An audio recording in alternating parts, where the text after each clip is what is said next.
Hey, Al, I wanted to drop in here really quickly and tell you about a really cool story that happened yesterday because I think a lot of people can relate to this and it might help you in a circumstance in which you're feeling a certain way and you're not sure how to flip out of it. I had an opportunity to go work with someone to collaborate on a project together. And in the collaboration, what I noticed is that she is a creator. She has a very successful business, and in fact, her business is kind of cool because she's got it set up that when somebody purchases something, she gets a cha-ching sound in her phone, and we get really excited whenever we hear it. She had been mentioning that the business had slowed down a little bit. Usually does. She says at the end of the month, blah blah blah. So as we're continuing to work together, she opened up a container. She has many containers of different beads, crystals and beads. And so she opened up one of the containers and she noticed that she, what I noticed was that there was a lot of them that she was pointing out that she didn't like. Like, oh, I don't like those. I don't resonate with those anymore. No, I don't like those. And then she'd close it and she'd pick up another one and she would do the same thing. So I looked at her and I said, is there any way that you'd be willing to kind of shift how you're feeling about your beads? I hear that you're saying that you're kind of in a state where you don't feel like you can hop back into that creativity mode. And by the way, her being creative is what created her business, and it's very successful. And she hasn't been able to get into that mindset and has been feeling like her business is really kind of a dreaded thing. It doesn't give her the joy that it used to. And so obviously it became clear to both of us that when you're a creative person or you are an entrepreneur or you work for somebody else, it doesn't matter. It's this idea that if you've got things in your environment that you're using to create something and it doesn't feel good, it's your higher soul self tapping you and saying, let's look at this from a different perspective because you have an emotion behind it. And when she opened the containers and she didn't like a particularly large group of them in one container, that was her higher soul self saying, okay, time to look at this from a different perspective.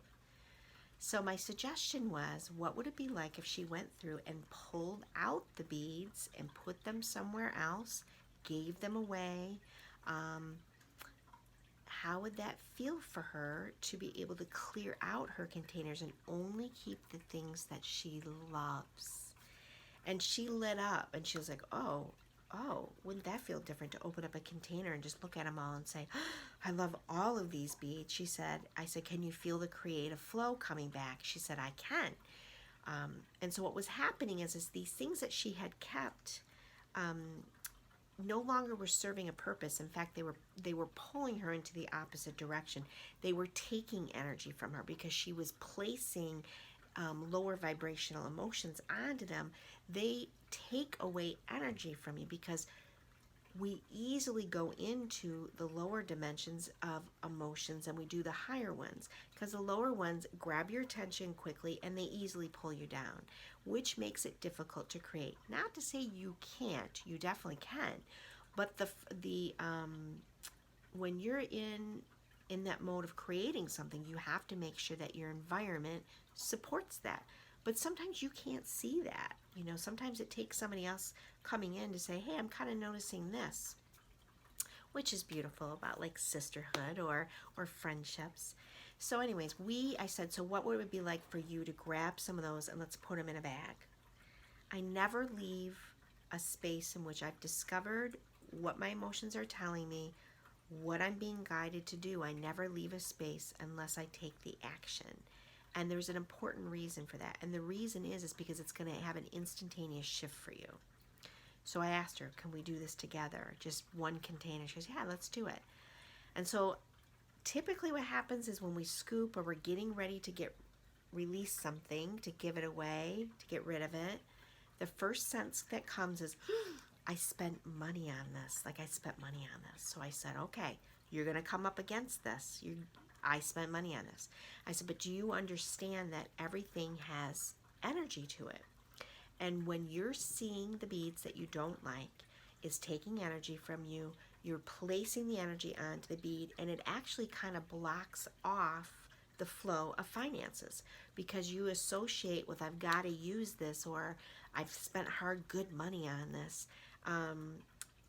And you're what you're doing is you're getting in the way of that abundant flow for yourself, right? It just happens. And the minute we started clearing these beads out and putting them in the bags, and it was so fun to see all the colors in the bags, just freaking fabulous. And the minute we started doing it, I could see it and I could feel it from her. She was feeling lighter and brighter. And so what I did was I closed it and then I reopened it and showed it to her. I said, is it clear? Is it clean? She goes, oh my gosh, I love all the beads in here. It's like, oh, this is fabulous. The minute that we were clearing out, I think the second container, we did 2 containers together, her phone starts going cha-ching, cha-ching. I mean, I think we had 3, maybe 4 cha-chings in a row as we were cleaning them out. And I am laughing hysterically. She's laughing because I said, do you see this? Like, let's really ground this moment in together, because you are now receiving signs that what you're doing is in the highest good of yourself. Like, you're seeing things from a different perspective.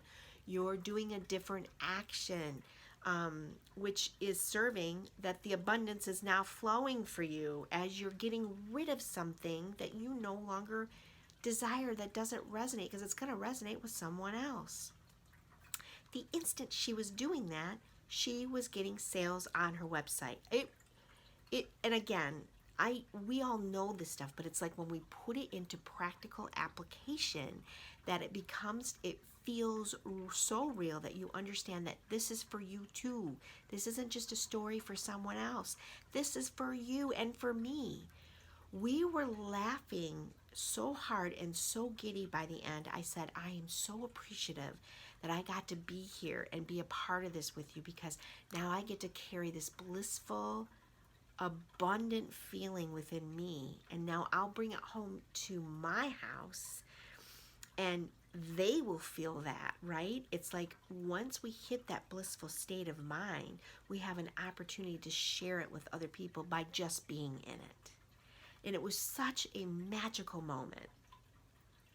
It got to the point where when we were saying something about the flow of finances, even after we cleaned out the beads, we were getting cha-chings again. So it was such a fun game. Your angels are always speaking to you, your spirit guides, your higher soul self, God, universe, whatever you call it. It was speaking directly to us, as it always does, but sometimes we just can't hear it. So if you have anything in your house, in your world, that when you look at it, it does not spark beauty or love or creativity or fond memories, not sad memories. Get rid of things that are sad too, because that does not serve a purpose for you.